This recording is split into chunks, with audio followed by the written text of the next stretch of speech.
poni l'accento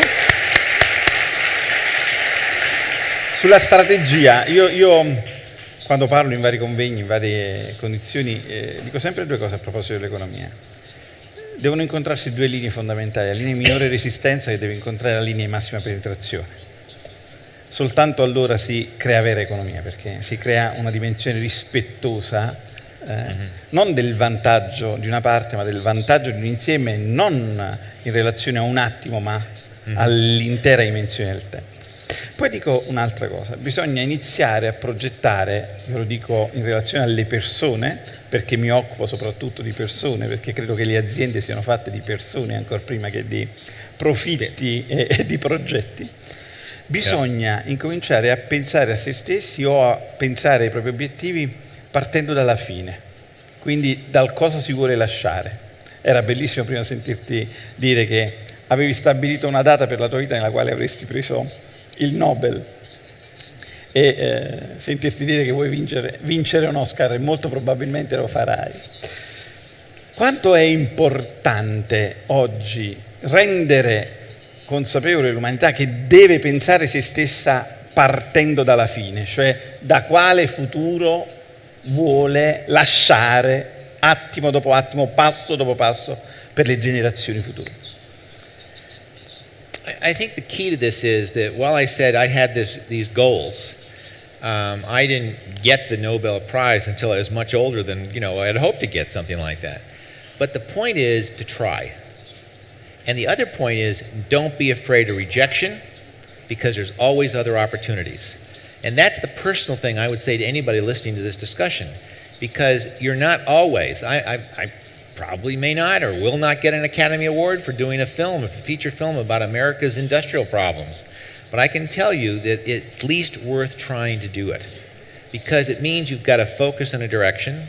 It means you also know how to strategize and work with people and ideas. But even more importantly, it's okay not to make to fail in some ways, because you can always try something else. The issue is, how do all of us become creative from within? How do we become innovative? How do we begin to say, hey, this is what I want to do? And we look around, and I'm holding a 3-year-old baby, as you saw last night, and I also have 2 grown children. I mean, this is what's important, and this is why we do the things that we do, or we should be doing them.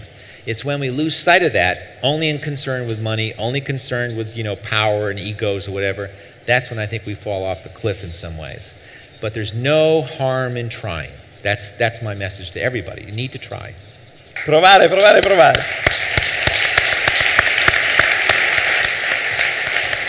È bellissimo sentirti dire: è per questo che vado nei paesi a parlare. È una cosa meravigliosa, perché nonostante il grande progresso che c'è, l'unico modo per far accadere le cose è parlarsi.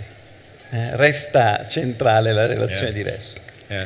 A proposito di questo, ci raccontavi dei tuoi studi, in tante direzioni, e anche tu a un certo punto dicevi che ci sono stati momenti di noia.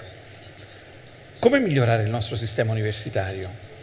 Come devono cambiare le università per fare in modo che siano aggiornate con il tempo, nuovo tempo, perché la rete sta comunque cambiando tutta la nostra percezione della realtà?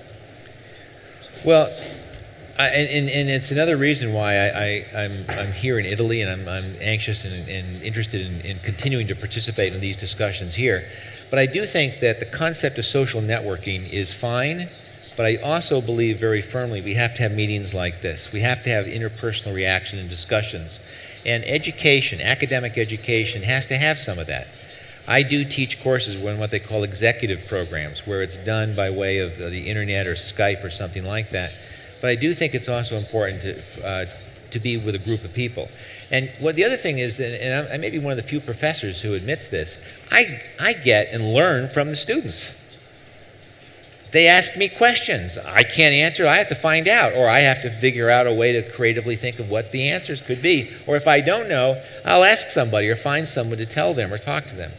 But the key is communications, as you're pointing out. And I think part of that has to do with just more than a Skype conversation or social networking. I frankly am keeping away from that, because I rather spend my time communicating to large groups, not because I want to communicate, just big audiences, but I want to be sure to get this message out and continuing helping with people. And that's what I'm trying to do. And I have to say, it's time-consuming as well, but it's the point of where I think it needs to be communicated. And I think that's what academics have to do more of. They need some more real-world experiences and communicate that not just to their students, but their future faculty members.